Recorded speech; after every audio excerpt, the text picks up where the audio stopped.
Om Swastiastu. Perkenalkan, saya Iwayan Wimartama dengan NIM 191304109 dari kelas 4A Pendidikan Biologi.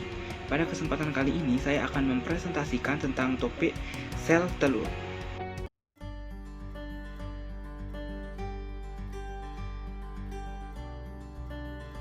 Kita awali dengan polaritas sel telur. Telur mempunyai kutub-kutub. Sel telur terdiri atas dua kutub, yaitu kutub animal dan kutub vegetal. Kutub animal ditandai dengan posisi nukleus. Jadi, nukleus itu terletak di kutub animal sel telur. Sedangkan kutub vegetal itu ditandai dengan posisi yolk atau kuning telur. Sehingga, kuning telur atau yolk itu terdapat pada kutub vegetal.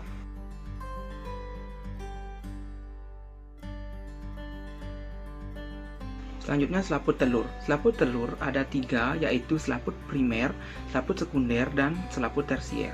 Selaput primer terdiri dari membran plasma dan membran pitelin.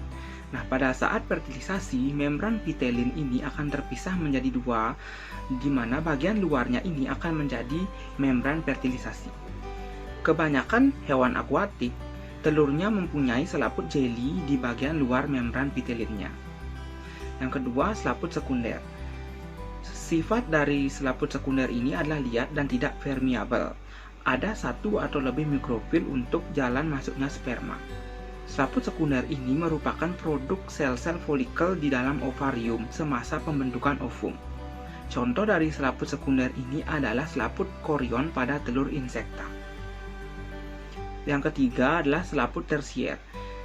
Selaput tersier ini dihasilkan oleh oviductus dinding uterus dan kelenjar-kelenjar tambahan atau kelenjar-kelenjar aksesoris. Bentuknya bervariasi. Pada amfibia berbentuk selaput jeli. Pada unggas, selaput tersier ini terdiri atas lapisan albumen atau putih telur, selaput tipis yang terletak di bagian luarnya, dan cangkang yang tersusun dari zat kapur.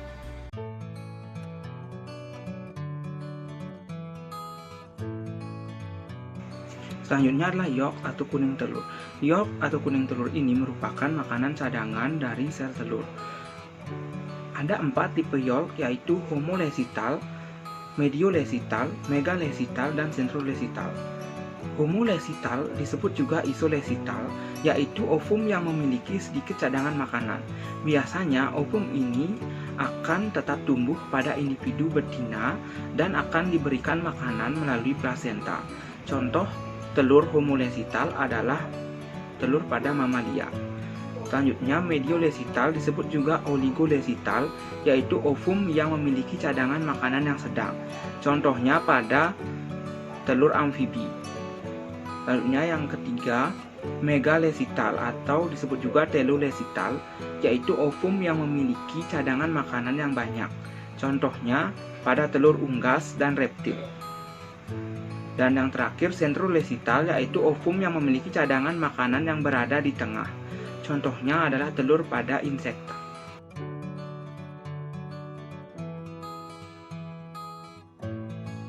Selanjutnya di sini akan menjelaskan perbandingan antara sel telur manusia dengan sel telur unggas, yaitu ayam.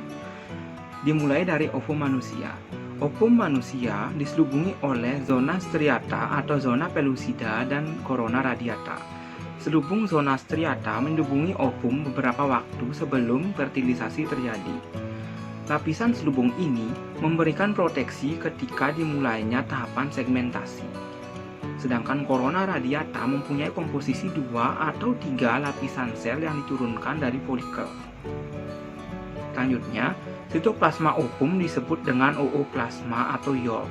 Sitoplasma ovum berdiferensiasi menjadi eksoplasma yang disebut dengan korteks telur dan endoplasma yang disebut dengan ooplasma. Ooplasma mempunyai komposisi formatif yolk dan nutritif yolk.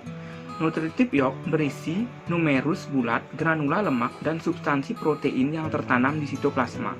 Nutritif yolk ini akan memelihara embrio pada masa awal perkembangan. Nah, pada manusia, nutritif yolknya sangat sedikit, sehingga pemberian makanan akan dibantu oleh plasenta. Selanjutnya, nukleus ovum disebut dengan germinal vesicle. Germinal vesicle besar dan bulat yang awalnya menempati posisi yang sentral. Tetapi pada saat ovum berkembang, Posisi germinal vesicle ini berubah posisi menjadi eksentrik. Struktur nukleus ovum sama dengan sel biasa dan tertutup oleh selubung nuklear. Di dalam nukleus terdapat nukleolus yang disebut dengan germinal spot.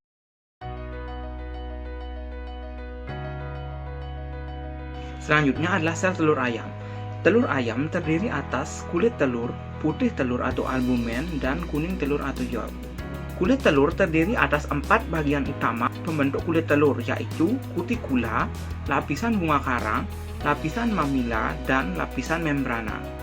Kutikula merupakan lapisan paling luar yang menyelubungi seluruh permukaan kulit telur. Lapisan ini berkisar antara 3 hingga 10 mikron.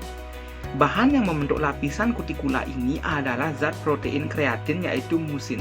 Lapisan bunga karang atau calcareous merupakan bagian terbesar dari lapisan kulit telur. Letaknya di bawah kutikula. Lapisan bunga karang ini terdiri atas protein serabut yang berbentuk anyaman dan lapisan kapur yang terdiri atas senyawa kalsium karbonat, magnesium karbonat, kalsium fosfat, dan magnesium fosfat.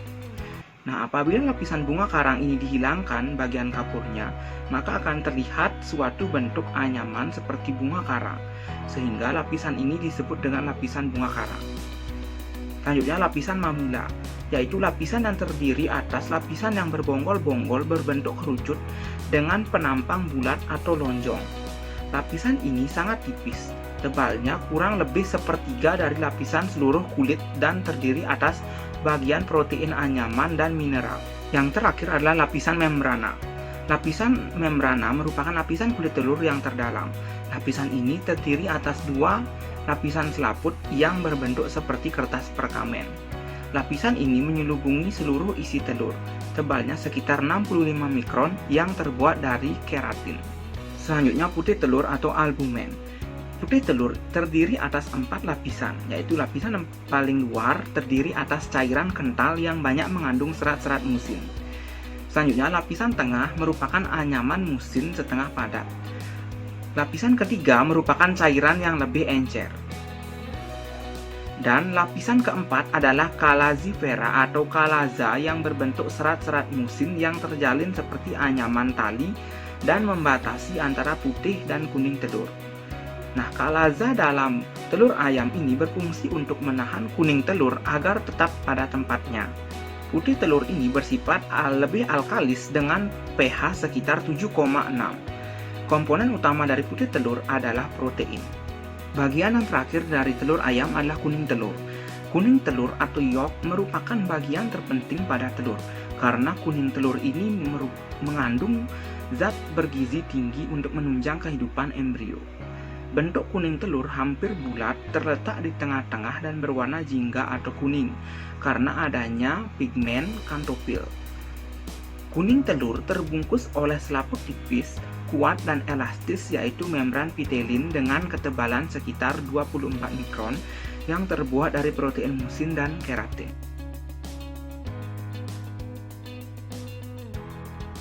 Nah, selanjutnya di sini sudah ada secara ringkas perbandingan antara sel telur manusia dan sel telur ayam. Nah, dilihat dari struktur selubungnya, ovum dari manusia itu diselumuti oleh zona pellucida dan corona radiata. Sedangkan sel telur ayam atau ovum ayam ini diselubungi oleh kulit yang kulitnya itu tersusun atas kutikula, lapisan bunga karang, lapisan mamila, dan lapisan membrana. Selanjutnya, kita lihat dari yolknya. Ovum manusia memiliki sedikit yolk, sedangkan ovum ayam memiliki banyak yolk. Selanjutnya, kita lihat dari ada tidaknya kalaza. Ovum manusia tidak memiliki kalaza, sedangkan ovum ayam memiliki kalaza.